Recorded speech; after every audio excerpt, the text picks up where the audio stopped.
Amis téléspectateurs de la RTS, bonsoir et bienvenue dans votre émission On en parle.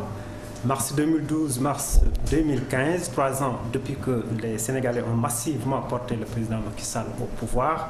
Alors qu'il ne reste que 2 ans avant la présidentielle, notre émission On en parle a décidé d'interroger son bilan en mi-parcours et de dégager éventuellement des perspectives. Un exercice dans lequel nos invités d'aujourd'hui vont nous accompagner. Il s'agit de M. Luc Sarr, donc il est conseiller politique du président Macky Sall. Il y a aussi M. Amadou Ahmed Diène du Parti démocratique sénégalais, membre du comité directeur. Ndir plutôt, autant pour moi, M. Ndir, qui est membre du comité directeur du PDS.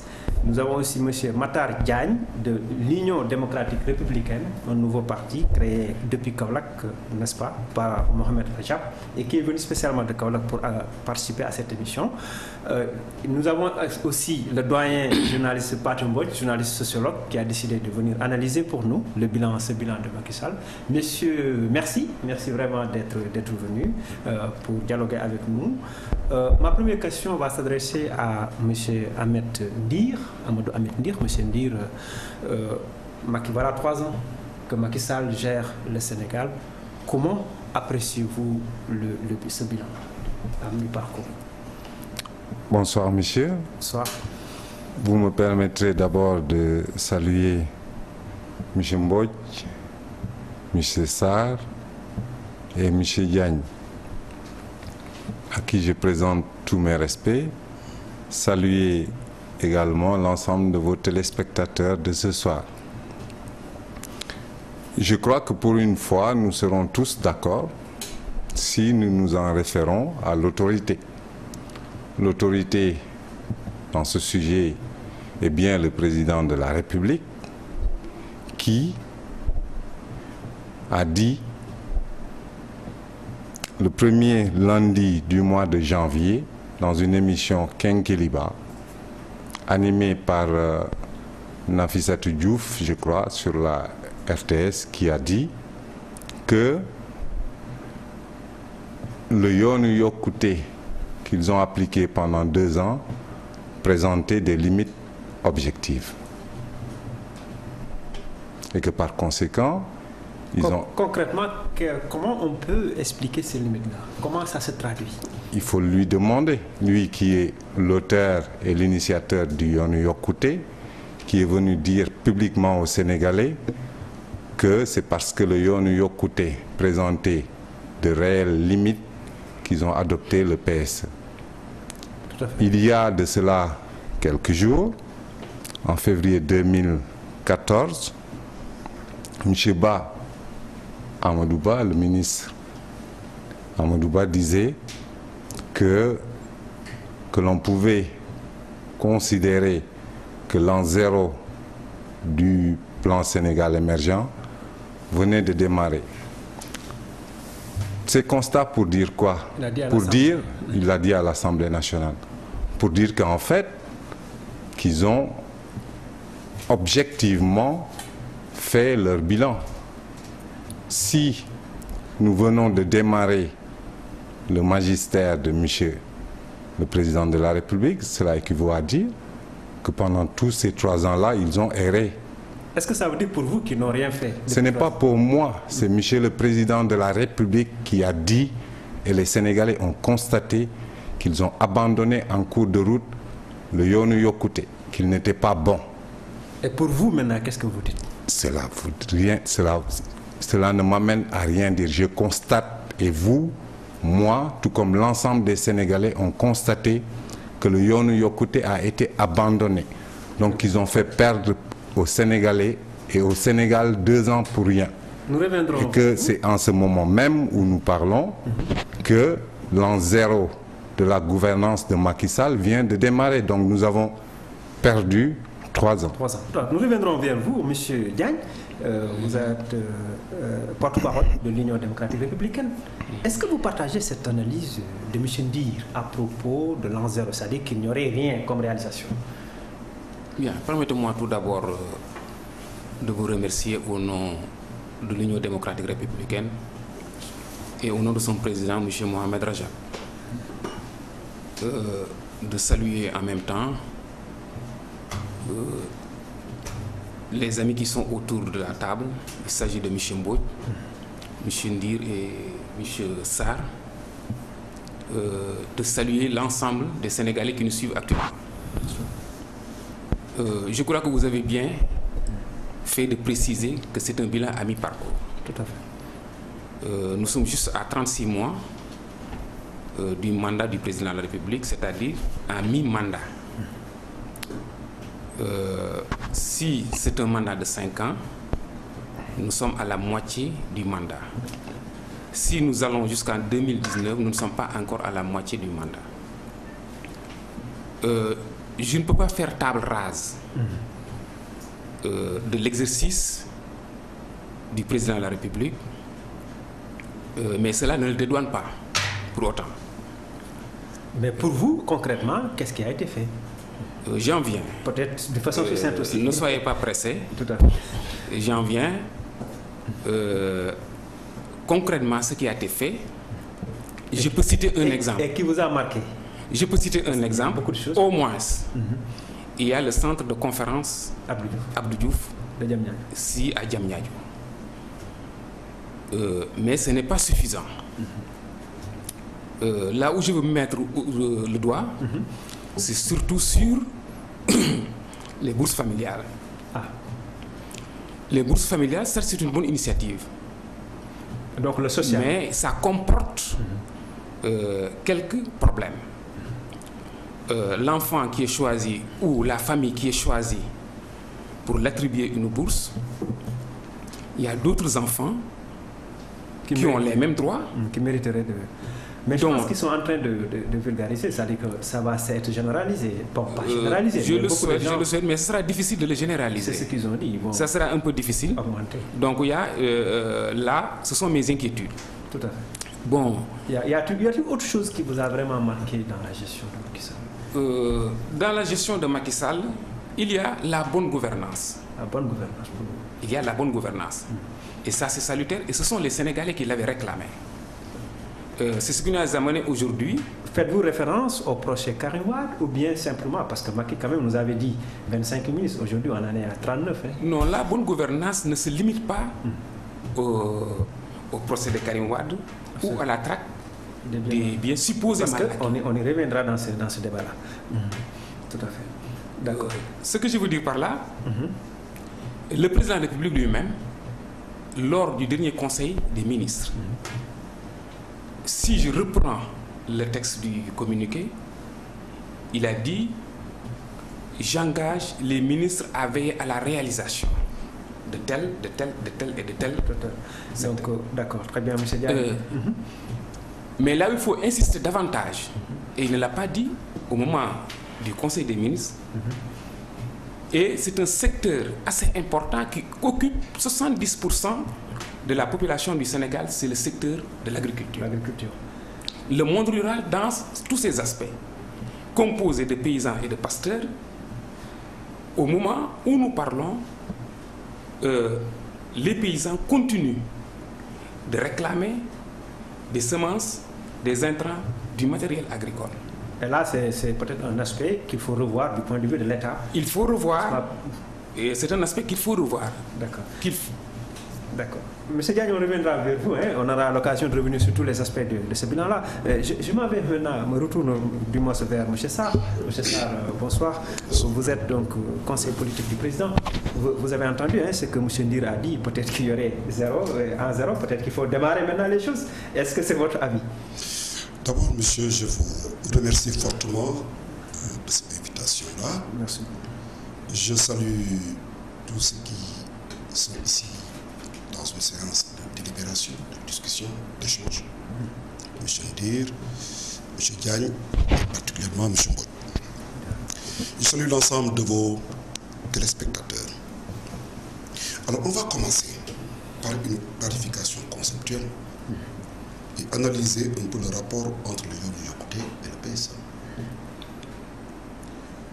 Le Yoonu Yokkute a été le programme du candidat Macky Sall en quête de gestion de la charge républicaine. Programme de campagne. C'est un projet programmatique de prise du pouvoir, axé, adossé sur un projet de société et analysant la situation du Sénégal et proposant des synthèses liées à un septennat. Sur 7 ans, voilà ce que nous pensons suite à une analyse, à un diagnostic situationnel. Voilà ce qui se passe et voilà les types de réponses que nous apportons. Là où le Yoonu Yokkute est un programme de candidats, le plan Sénégal émergent, comme son nom l'indique, est la gestion d'un programme par un gouvernement. Là où le Yoonu Yokkute parle du souhaitable, le plan en lui-même quantifie, évalue, et dans ces conditions, il n'est plus dans le souhaitable, il est dans le possible. Surtout que la perspective historique, c'est de 5 ans. Mais je vais plus loin. Monsieur Ndir, je crois que si vous aviez bien lu, le Yoonu Yokkute et bien compris ce qu'est le plan Sénégal émergent. Le plan Sénégal émergent s'appuie sur le Yoonu Yokkute pour pouvoir élargir ses horizons en termes d'opérationnalisation. Le président de la République n'a pas dit que le Yoonu Yokkute n'est pas bon. Il a dit que le Yoonu Yokkute a des limites. Mais c'est justement ça.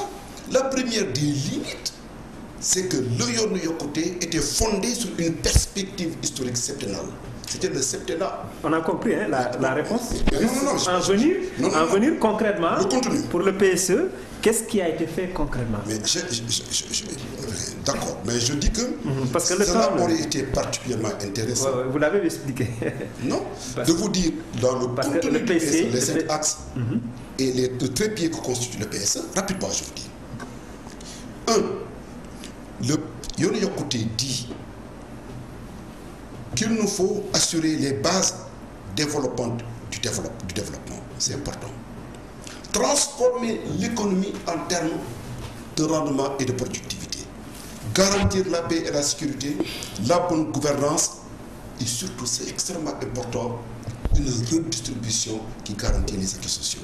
5 éléments essentiels. Autrement dit, le plan Sénégal prend en compte le Yoonu Yokkute. Mais exactement. Voilà. Le PSE est fondé sur quoi? Un trépied. On a compris.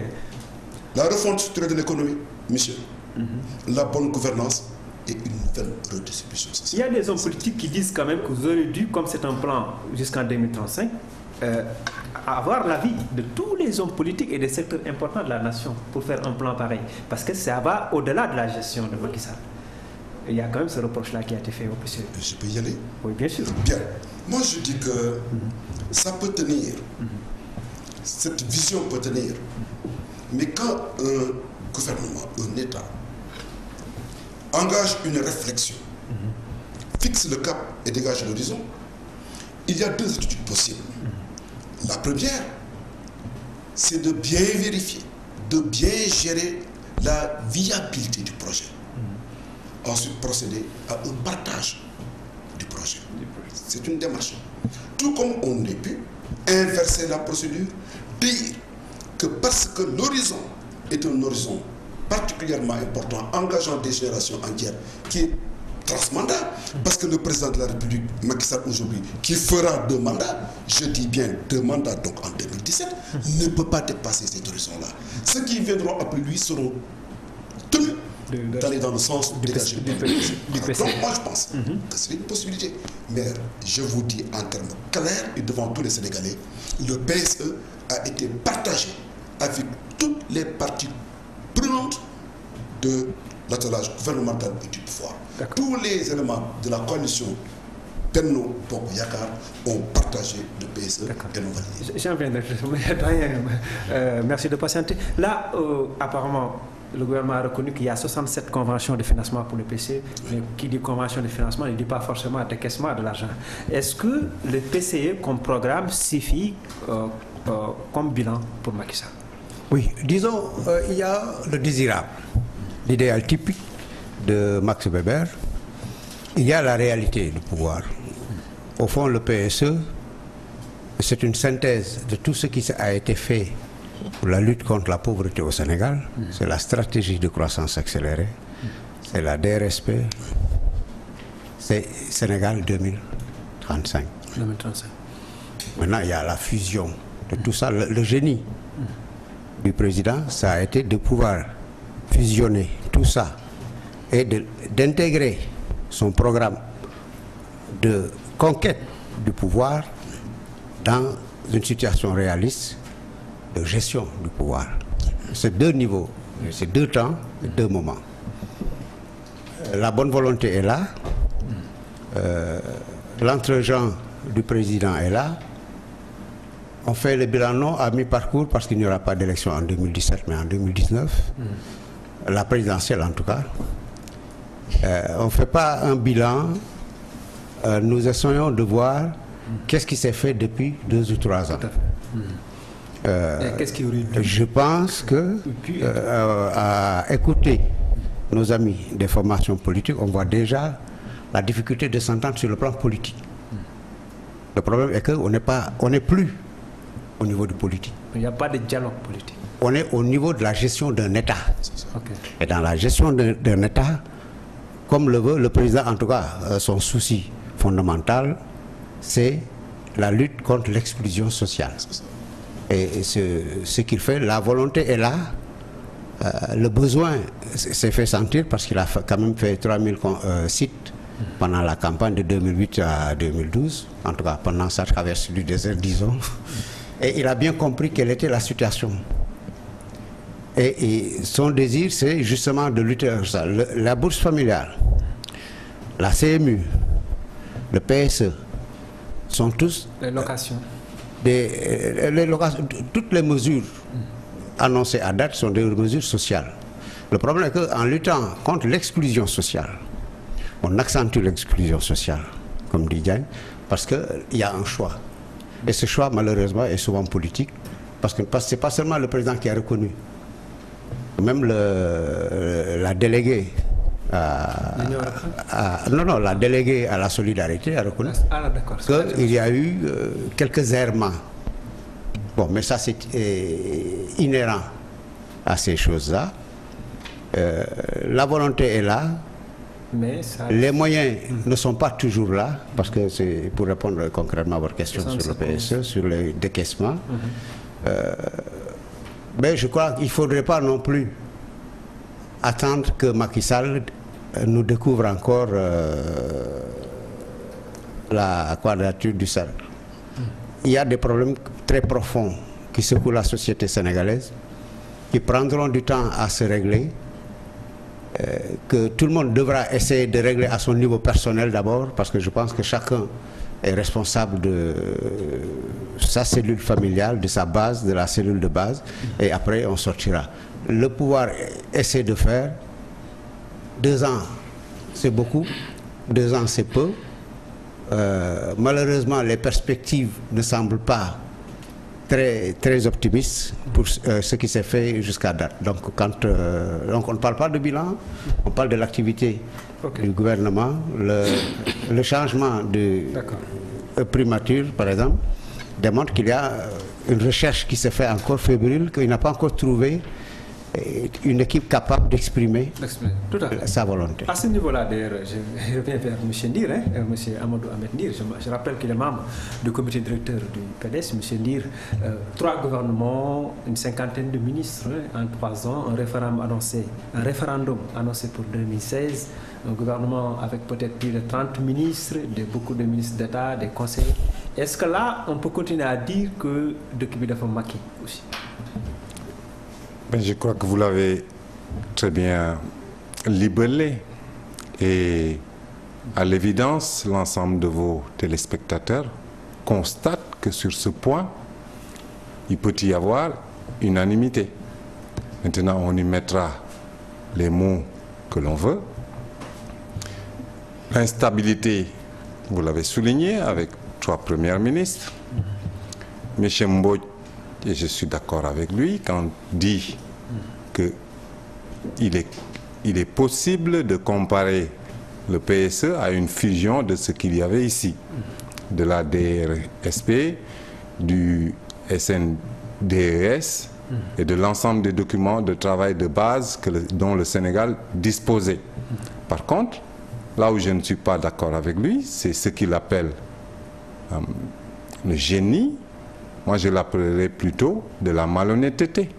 Parce que quand on prend l'ensemble des documents dont nous disposions et qu'on aille en France, payer à hauteur de 2,5 milliards des analystes qui viennent refaire le même travail que nos experts avaient fait, je crois que c'est de la malhonnêteté.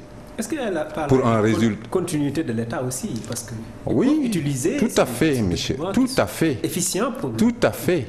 Mais cette continuité de l'État, il ne faut pas avoir peur, il faut l'assumer et dire aux Sénégalais que c'est parce qu'il doit y avoir continuité de l'État qu'il continue à travailler avec ceux que nous avons laissés. Et c'est ce qui se fait aujourd'hui. Maintenant, il est évident que la copie ne sera jamais l'égale de l'original. Il y a beaucoup de peine. Le constat, il est là. Au niveau de l'économie, globalement, oui, tout le monde constate que le tourisme est à terre. Et des gens qui sont avec ce gouvernement, je donne un exemple, M. Racine Sy le dit tous les jours. La pêche connaît ses moments les plus sombres. L'agriculture, n'en parlons pas. 95 000 tonnes d'arachide a été collectée sur 650 000 tonnes. Le PSE nous dit qu'ils ont un objectif d'1 million de tonnes, 95 000 tonnes. C'est le CNCR qui le dit. L'éducation, tout le monde voit ce qui se passe. La santé, c'est lamentable, des problèmes tous les jours. L'économie, en somme, est à terre. 700 entreprises qui ont fermé. Alors,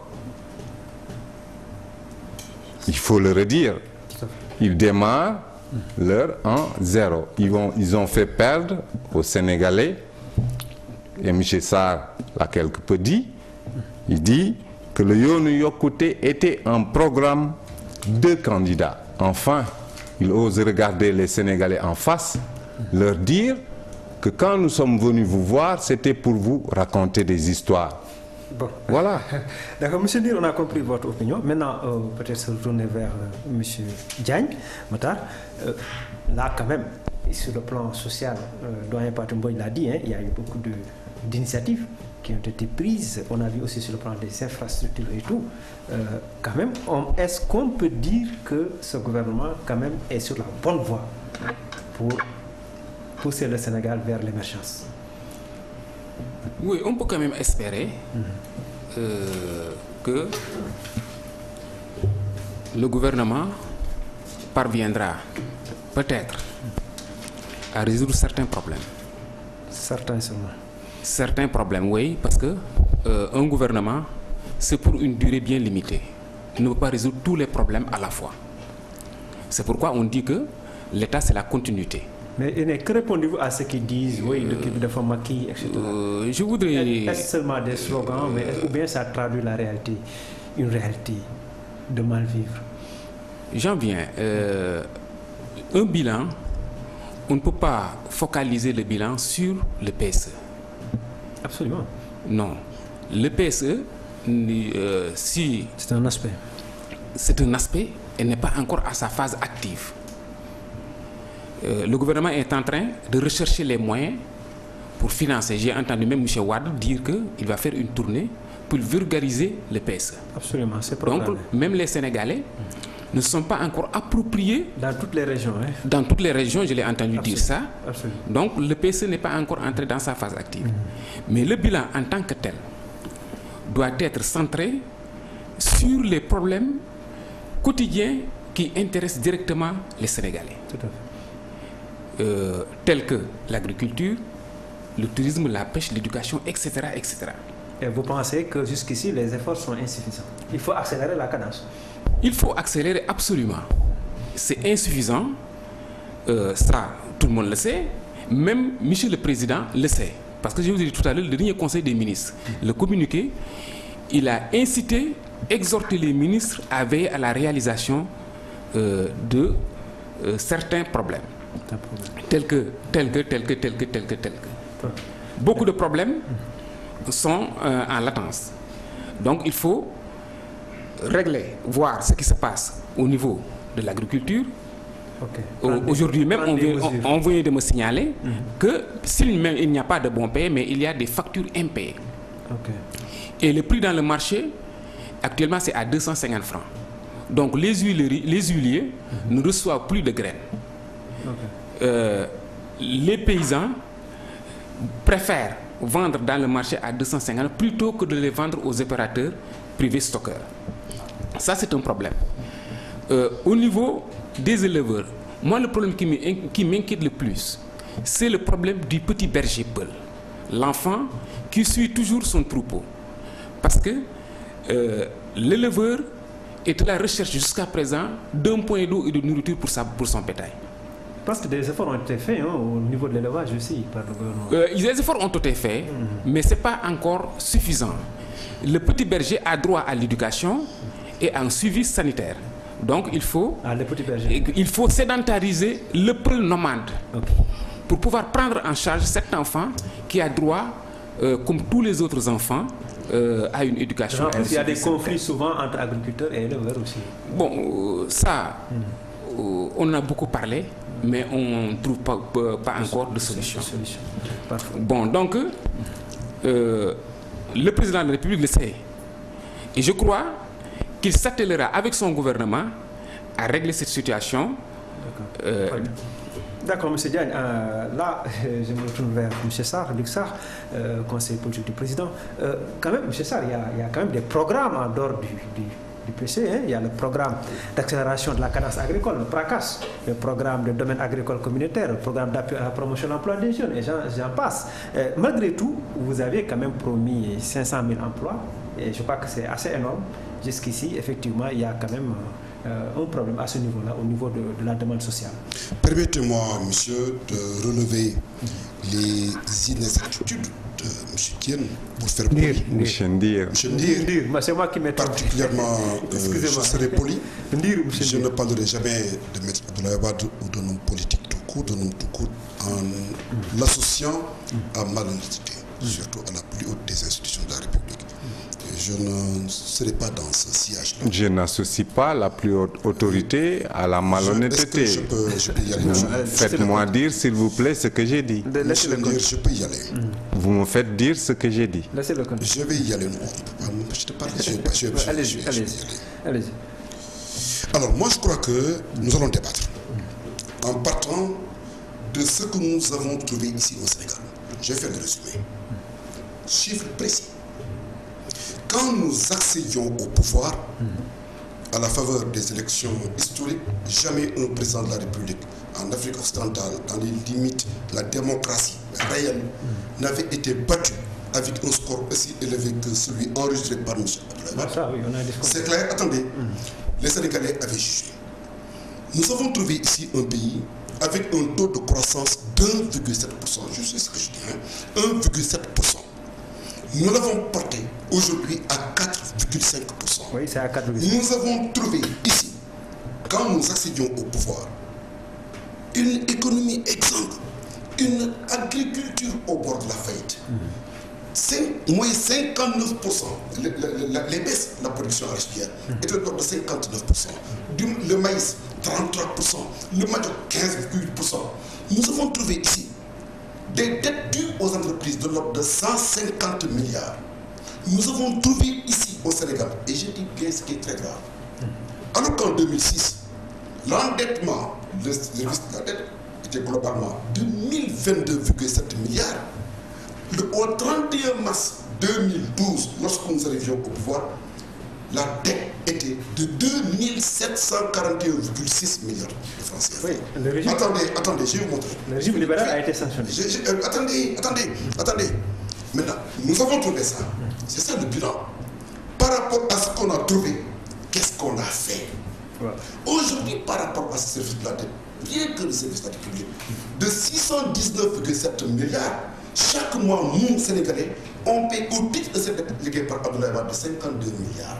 J'ai dit 52 milliards chaque mois sont payés par les Sénégalais au titre de la dette anglaise. Bon, on n'a pas le temps de discuter tout ça. Et j'y reviens au fond du problème. Sur les réalisations. Sur les réalisations. Ce qui n'a pas été fait et que nous avons fait.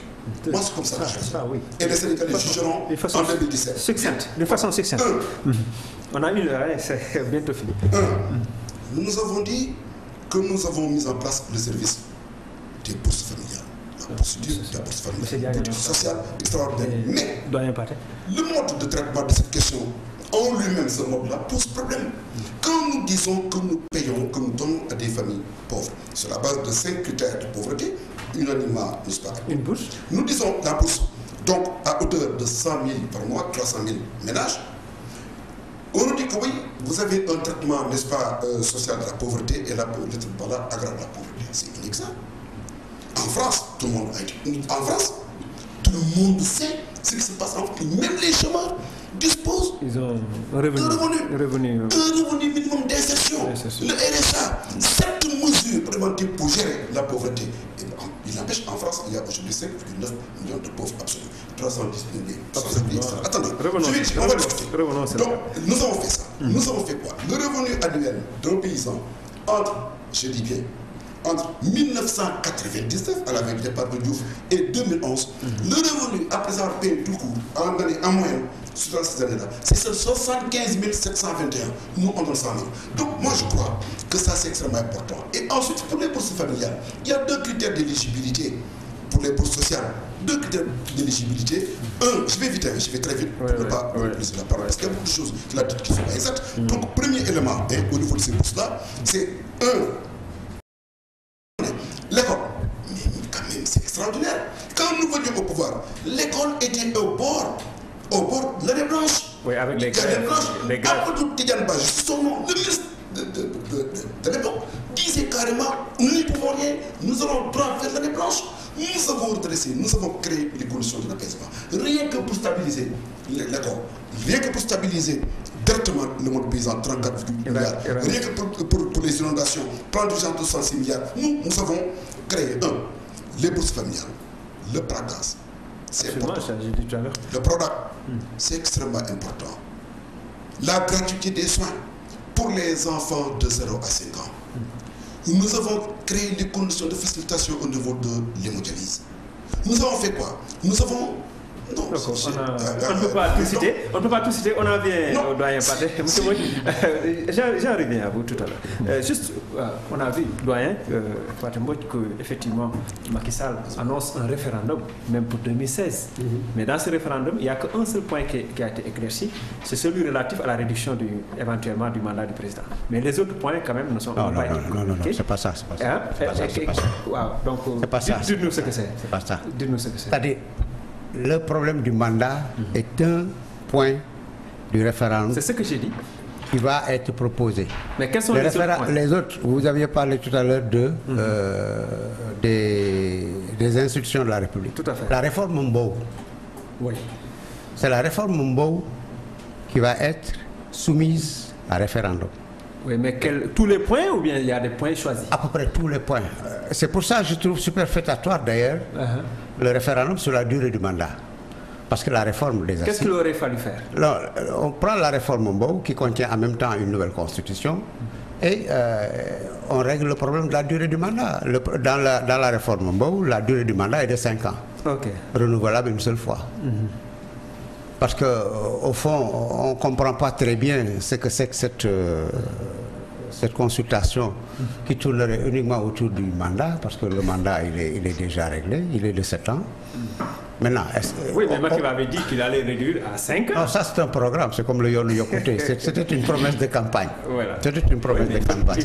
C'est toujours dans le cadre de cette volonté de moraliser la vie politique par la réduction du mandat, écourter la présence du président à la tête de l'État, ce qui permet une certaine humilité. Mais pour vous, doyen, il n'y a pas de piège dans le fait de ne pas communiquer assez sur les autres points devant faire l'objet de réformes? Non, ils l'ont fait. Hein. Je pense que véritablement, ils ont de bons débatteurs. On l'a vu, on l'a vu le 23 d'ailleurs. On l'a vu le 23. S'ils ne sont pas tous au même niveau d'un Luxar ou du gosse de la Médina, parce que vraiment ça c'est de grands communicateurs et c'est de grands esprits. Oui. Bon, ils communiquent. Le problème c'est que nous on n'écoute pas. Assez. On n'écoute pas, on dit que le gouvernement ne communique pas. Le gouvernement communique. Ouais. On vous donne le communiqué du Conseil des ministres. On vous dit, donne le communiqué sur le référendum de 2016 et on le limite simplement sur la durée du mandat. C'est pas ça. C'est les assises, c'est les conclusions des assises. Tout à fait, doyen. Je me retourne vers M. Ndir. Cette fois-ci, je ne vais pas me tromper. Hein. Donc, M. Ndir, quand même, on parle beaucoup de survivance de certaines pratiques qu'on a dénoncé avant, c'est-à-dire des marchés de gré à gré. Certains disent oui qu'il y a trop de diminution de la famille ou de la belle famille du président dans les affaires de l'État, qu'il y a une lourdeur même des dépenses, des charges de l'État. Et là, qu'est-ce que vous en pensez en tant que parti d'opposition? Ce que j'en pense, je le garderai pour moi. Maintenant, ce que je constate, je peux vous le dire. Tout à fait. Dites-nous ce que vous constatez. Vous avez demandé à nos amis de APR tout de suite de vous faire un bilan de leurs 3 ans. Vous voyez que c'est très lamentable. À part parler des bourses familiales, et je dis, comme M. Mbouit l'a dit, c'est un gouvernement de communicants. Et ils ne respectent pas beaucoup les Sénégalais, parce que les Sénégalais sont plus intelligents qu'eux, ils ne pensent. Il y a des documents qui ont été ici, des faits et des choses sur lesquelles les Sénégalais peuvent se baser. Quels sont ces... Le programme triennal d'investissement public d'Ablaye existe. Il est là, ce sont des documents qu'on peut voir. D'accord? Tout le monde sait qu'avant de partir, des fonds à hauteur de 3047 milliards ont été mobilisés. Faisable. D'accord? Premièrement. Deuxièmement, quand M. Sarr nous parle des bourses, tout comme eux, quand il le répète tout le temps, le cash transfert existait. Il est mentionné dans les indicateurs de performance du PSE. Le gouvernement d'Abdoulaye Wade, vous pouvez vérifier. C'est des choses vérifiables. Le gouvernement d'Abdoulaye Wade aidait dans la discrétion plus de 60 000 ménages, mais dans la soutoura. Pas en utilisant cela comme une arme politique ou une arme de communication. Voilà le problème qu'ils ont. Ils veulent tout ramener à la communication, tout ramener à la politique. Maintenant, par rapport à aujourd'hui, c'était quoi votre question, s'il vous plaît? Non, je vous disais que justement, on avait noté, d'après certains Sénégalais, des imperfections dans la gestion. Par exemple, les gré à gré qui sont de retour. C'est manifeste. C'est manifeste. Un exemple. Un exemple. Qui dans ce pays connaît ce qui a été mis dans le centre, leur seule et unique réalisation? J'espère bien que ce ne sera pas le dernier. Le centre de conférence de Diamniadio, 52 milliards, 60 milliards, 62 milliards, personne ne sait. Quant à ce qui se passe au niveau de la famille, et j'espère bien qu'on ne tiendra pas un débat en ce moment-ci, sans parler du recul démocratique, le Sénégal qui est en phase de devenir une monarchie. J'espère bien qu'on va en parler. Ce qui se passe. Du procès de Karim Wade ? Évidemment. Allez-y, parce que là, est-ce que vous pensez qu'il ne fallait pas, au nom de la reddition des comptes, justement... Évidemment. Maintenant, avant d'en venir, je veux juste relever que, comme vous l'avez bien dit, que du temps d'Abdoulaye Wade, il n'existait pas une famille Faisal. Il n'existait pas une dynastie Faisal. On ne parlait pas de 2500 milliards d'affaires comme ArcelorMittal. D'accord? L'affaire Africa Energy n'a jamais, à hauteur de 300 milliards, n'a jamais existé sous le... comme le cas de... Quelques scandales inventés. De ce fonctionnaire de FMI, comment il s'appelle? N'est-ce pas, s'il vous plaît, n'est-ce pas, M. Karim Wade, qu'on avait appelé ici dans ce pays, M. 10%? Ne l'avez-vous pas entendu? Comment un monsieur pareil, M. le ministre Karim Wade, peut être appelé M. 10%, et qu'on mette 3 ans à chercher des preuves après nous avoir tous accusés d'avoir détourné 4 000 milliards, puis on a parlé de 2 000 milliards, mise en demeure, première mise en demeure 694 milliards, la deuxième 99 milliards, ce qui fait 800 milliards, pour en arriver à 69 milliards, dont les 69 milliards, quand vous enlevez le patrimoine de Bourgie, 65 milliards, il reste 4. Donc nous sommes passés de 4 000 milliards, il y a 3 ans, à 4 milliards, et dans ces 4 milliards, il y a les maisons d'Abdoulaye Wade, il y a le compte de Monaco, il y a les avoirs de Karim Wade. Vous ne pensez pas que c'est ridicule? Comment les Sénégalais, comment va-t-on expliquer aux Sénégalais qu'après tout ce temps qu'il n'existe pas une seule et unique preuve, si ce n'est l'assurance vie de Karim Wade et le compte de Monaco? Vous n'avez pas un problème là? Comment un procureur peut-il devant les Sénégalais soutenir que M. Karim Wade ne saurait justifier plus de 500 millions de francs alors que tous les Sénégalais ou beaucoup de Sénégalais savent que Karim Wade a eu une vie avant de 98 à 2003. Il a été directeur associé de UBA et qu'il était dans la haute finance et que tout le monde sait ce que c'était la finance avant 2008. Dire que Karim Wade ne saurait justifier 500 millions, vous ne croyez pas que... D'accord. Vous ne croyez pas qu'il y a un problème là? On reviendra avec Comment enfin, pour terminer, comment ces messieurs vont justifier que ce soir-là, pendant que nous parlons, que le PDS compte 32 détenus politiques? N'est-ce pas que nous tendons, quand nous parlions de monarchie, les gens ne nous croyaient pas. Maintenant, aujourd'hui, il est évident que nous sommes en phase d'un règlement de compte manifeste orchestré par la CREI, qui est une cour, qui est un tribunal politique, qui n'existe nulle part dans le monde si ce n'est en Corée du Nord. On vous a compris, hein? On va passer peut-être à M. Diagne, Matar Diagne, porte-parole de l'Union démocratique républicaine. M. Diagne, est-ce que vous pensez qu'au nom de la reddition des comptes, il fallait quand même réactiver la CREI pour que tout ce qui aurait diverti un peu d'argent le ramène quand même au niveau du trésor public? Oui, je vais vous dire d'abord que une condamnation n'est définitive lorsque toutes les voies de recours sont épuisées. Absolument. Et je crois, au moment où nous parlons, M. Karim Wade, par le biais de ses avocats, a introduit un pourvoi en cassation. Absolument. Donc attendons que la Cour suprême se prononce. La traque, c'est pas seulement Karim Wade, il y aura certainement d'autres. J'en viens. C'est-à-dire que le mot traque, c'est le mot traque qu'il faut bannir. Oui. Dans le jargon. Je crois qu'il est normal au nom de la bonne gouvernance, que l'État procède à des contrôles financiers. Je crois que c'est ça. Absolument. Mais il ne s'agit pas de traquer M. Karim Wade ou un autre. Mais les Sénégalais disent qu'il y a quand même... Ceux qui sont actuellement au pouvoir doivent faire l'objet de contrôle par l'État. Absolument. Donc, le contrôle ne s'arrête pas à M. Karim Wade ni à ses co-détenus. Et je crois que ça doit continuer au nom de la bonne gouvernance, parce que ce sont les Sénégalais qui l'ont réclamé. D'accord. D'accord, M. Diagne, on a compris votre point de vue. M. Sarr, là, M.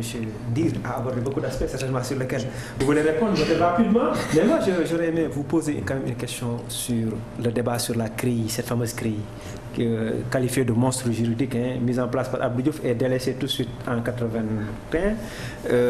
Est-ce qu'il ne fallait pas, avant de la réactiver, revoir quand même son fonctionnement? Merci. Je crois que nous avons, les Sénégalais ont avec moi entendu des choses extraordinaires de la part de M. Dir, vraiment extraordinaires. Je crois que nous n'avons pas la même compréhension du mot monarchie. C'est évident, nous n'avons pas la même compréhension. C'est évident. Si nous en avions la même, ce mot-là, pour quelqu'un qui défend Abdoulaye Wade, ne serait jamais utilisé. Mais je vais aller très vite sur des questions précises avant de venir sur la CREI. Rapidement, parce que le temps... Nous avons 9 heures passées. Nous avons reçu l'agrément, les félicitations, la reconnaissance de toutes les institutions financières internationales. L'indice Mobrahim, le Doing Business, l'Union européenne, le FMI, la Banque mondiale. Il ne me souvient pas d'avoir vu une revue de ces différentes organisations-là qui mettent le doigt sur des errements fondamentaux de notre régime. Mais je vais plus loin. Il a cité des scandales. Il dit que ArcelorMittal est un scandale. Absolument rien dans l'affaire ArcelorMittal n'est scandale. M. Amadouba et M. Aly Ngouille Ndiaye ont été très clairs et nous avons tous les éléments. Si vous permettez, tout de suite, je peux vous développer pour vous montrer un peu. On n'aura pas tout le temps ArcelorMittal. Donc je laisse tomber. La CREI. Je vais sur la CREI. Mais c'est extraordinaire, monsieur. Tous les Sénégalais savent que c'est en 1981 que M. Abdou Diouf a créé cette loi et cette cour. L'article 163 bis du Code pénal. On va faire simple. On m'avait demandé de faire vite. Tout à fait. Mon problème est triple. Le premier, c'est qu'il y a eu des Sénégalais qui ont été jugés en vertu des lois et des lois de la CREI. 2 Sénégalais seulement. Donc quand c'est 2, on parle au pluriel. Absolument. Donc des Sénégalais ont été jugés. Alors pourquoi à l'époque, quand il s'était agi de juger ces Sénégalais en vertu de ce qui a été dit par la CREI, il n'y a pas eu levée de bouclier. Il n'y a pas eu levée de bouclier. Donc la CREI a jugé des gens, rien ne s'est passé. Il n'y avait aucun ministre. Donc vous posez, ce n'est plus la question de la CREI en tant que telle, mais vous avez déplacé le curseur. Vous êtes très clair. Et maintenant, quel est le problème à ce niveau-là? Évidemment, on a dit que vous avez dit ministre. Non, c'est pas en tant que ministre que Karim Wade a été interpellé par la CREI du tout. Si c'était le cas, ce serait illégal. C'est la haute cour qui le justice. Et là, ce serait hautement politique, parce que la majorité étant ce qu'elle est, nous aurions facilement condamné Karim de revers de main. Mais ce n'était pas ça du tout.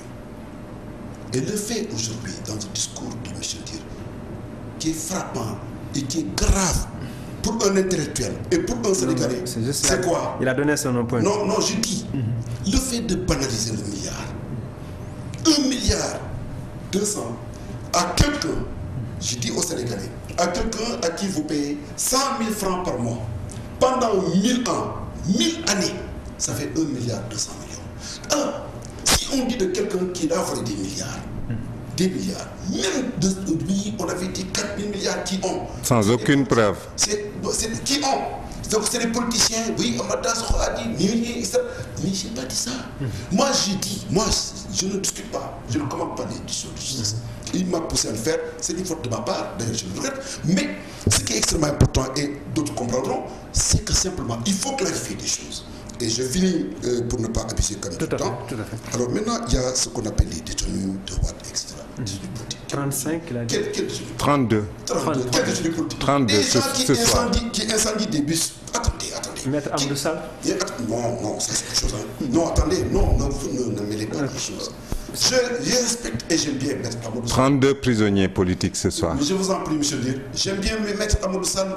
Les Sénégalais peuvent témoigner que je l'ai affronté seul à 2 reprises.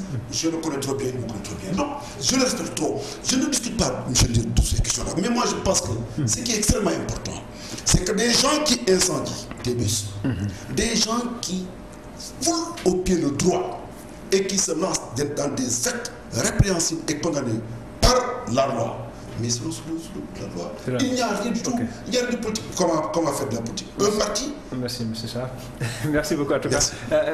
Doyen Pathé Mbodj, est-ce qu'il fallait à Macky Sall mettre la tête de Karim Wade dans son escarcelle pour quand même répondre à une exigence de reddition de comptes? Non, vous savez, il y a ce que les gens percevaient comme nécessité morale et de moraliser la vie politique sénégalaise. La reddition des comptes était une des conditions. Le jugement de Hissène Habré était une des conditions. Et d'autres conditions. Ils ont géré, ils doivent rendre compte au nom de l'éthique, au nom de l'équilibre et de la cohésion sociale. Surtout quand ça vient d'un gouvernement qu'on connaît pour ses outrances. Et je pense que quand on a demandé des comptes, on a demandé des comptes et on a jugé. Absolument. Que ce soit le fils du président ou que ce soit, parce que ce n'est pas l'ancien ministre, un ancien ministre, c'est la haute cour de justice qui est compétente. Bon, c'est peut-être l'aspect sentimental, c'est que c'est le fils du président. Et qui est devenu candidat du PDS. Qu'est-ce que vous en... Ça, c'est autre chose. De toute façon, s'il sort en 2019, il sera juste en retard de 3 mois, parce que ce sera avril 2019 et les élections auront lieu. Est-ce que vous pensez qu'il peut y avoir de la grâce d'ici là? La grâce, c'est du ressort du président. Mais est-ce que c'est souhaitable? Je ne suis pas dans ces eaux-là. La grâce est du ressort exclusif du président. Si les détenus la demandent, on a le même exemple en Côte d'Ivoire avec Simone Gbagbo, qui refuse d'ores et déjà de demander la grâce. Et Wade avait dit que c'était hors de question. Mais je pense qu'on n'en arrivera pas en 2019 pour la libération de Karim. Malheureusement, mesdames, messieurs qui nous suivez, en tout cas, messieurs les invités n'auront pas le temps de faire un autre tour de table. En tout cas, c'est l'occasion de remercier M. Luc Sarr, conseiller politique du président, M. Matar Diagne, porte-parole de l'Union démocratique républicaine, un parti créé par Mohamed Rachab. Également, remercier le doyen Pathé Mbodj et également M. Amadou Ndir qui est venu, n'est-ce pas, on l'a sollicité à la dernière minute et il a laissé toutes ses activités pour venir, membre du comité directeur du PDS. Mesdames, Messieurs, merci d'avoir suivi. On en parle, c'est fini pour aujourd'hui. On vous retrouve, n'est-ce pas, dimanche prochain pour un autre débat. Au revoir.